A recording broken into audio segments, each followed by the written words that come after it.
Welcome to your daily dose of theological German. We are on installment number 11, looking at an excerpt from this book here, The Kingdom of God and Christendom. And we're looking in particular at a little chunk here of Schweitzer's writing where he's talking about the kingdom of God in the book of Ezekiel. So today's sentence here, at the same time, Jeremiah imagines the event or occurrence happening of salvation differently. So as you can see from the translation, this is not a super complex sentence, but it's a little bit tricky for the average English user because, of course, we know German word order is different, but German word order is nevertheless kind of consistent to itself. It follows a certain kind of pattern that you can get used to. But here you have an example of an author who is going to do something that's going to mess with it enough to make you a little bit confused as you're starting to read the sentence because of course, you begin with an adverb, which is fine. That's quite common in German to begin with an adverb or an adverbial phrase of some kind. Then you have your verb. And so then you kind of expect the subject to come next. But this one's kind of interrupted by like another adverbial phrase, zu derselben Zeit, at the same time. And so then your subject comes after that. And I think that might trip up some people if you're used to a kind of cleaner version or style of German writing. You kind of want to watch out for that. And so really what you're dealing with when you're trying to translate a sentence like this, it's just a classic problem of trying to identify the basic components of the clause. You need to figure out what's the subject and what's the verb and what's the object, and then how everything else kind of fits around that in some fashion. And so what I would suggest is that when you see something like at the same time, zu derselben Zeit, what you really should do is try to just kind of remove it, at least mentally, and just try to work out the structure of the clause without it even being there.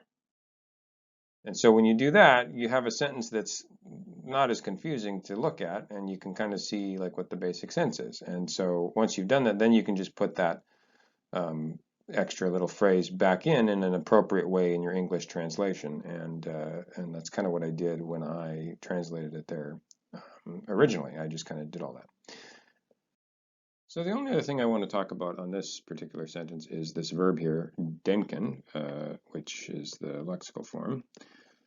Denken, and it typically means to think. I mean, it's not a complicated verb, but it's a little tricky here because you've got this reflexive pronoun, and I think that throws things off a little bit because you have to decide, is this pronoun to be translated, right? Jeremiah thinks to himself, or is it, or thinks himself, thinks of himself? I mean, there might be some different options there. Or is it a reflexive verb? And so you always have to look up things in the dictionary, even if it's a word you maybe know. It's a common word, like this one's very common. Most people reading German should just recognize this one immediately, but you look it up in the dictionary because you're trying to find out if there's any special nuance when it's reflexive. And you'll find that, unfortunately, there is no reflexive form of this verb. So you have here of two instances. For the first entry, it tells you that you've got a transitive and an intransitive, and all of these apply to that, whether it's used transitively or intransitively. Then all these different meanings will apply. And then you also have here again another entry which also says intransitive. And this, in this case, is talking about how it's used in particular with certain prepositions and how that affects the meaning. And so those are really the only two entries you have. This is Cassell's that I'm looking at, but Collins' dictionary, I think, basically does the same thing. And so there's no reflexive form of this verb, which leaves you feeling like, oh, I guess I have to somehow translate that reflexive pronoun. And so you might just say something like, thinks to himself. However, if you look back here in the first entry at number 7, you do see that there's a use of this verb with sich that will apply to the situation here. And you might be looking at that saying, well, hold on a minute. If there's a special meaning when it's used with sich, why is it not a reflexive verb? And, well, it's difficult to say. I don't know what lexicographers get up to, but part of the issue is that that kind of distinction between a reflexive verb versus a verb used with a reflexive pronoun is only a distinction that you make because you're trying to move from German to English. In German, you literally just have a verb and a reflexive pronoun. That's what you have. And so what you want to call that when you're getting over into English is you're going to call it different things depending on the context and how you might translate it into English in a particular case.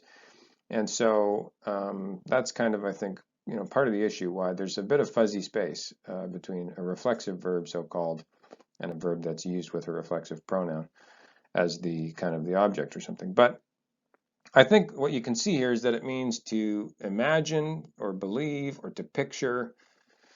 And I think what you have to kind of do is say, this is just sort of a reflexive pronoun, right? That it's to think to oneself. But that sounds awkward in English. And in fact, imagining, picturing, and believing are all synonyms of semantically what you would be meaning when you said think to oneself. And so that's a really long and complicated way of saying, basically, this is a reflexive verb.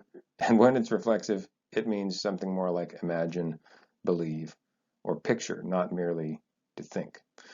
It has that kind of nuance. So anyways, as always, I hope you found that helpful. And do tune in next time and subscribe and like and share with all your friends interested in reading German. And have a great week.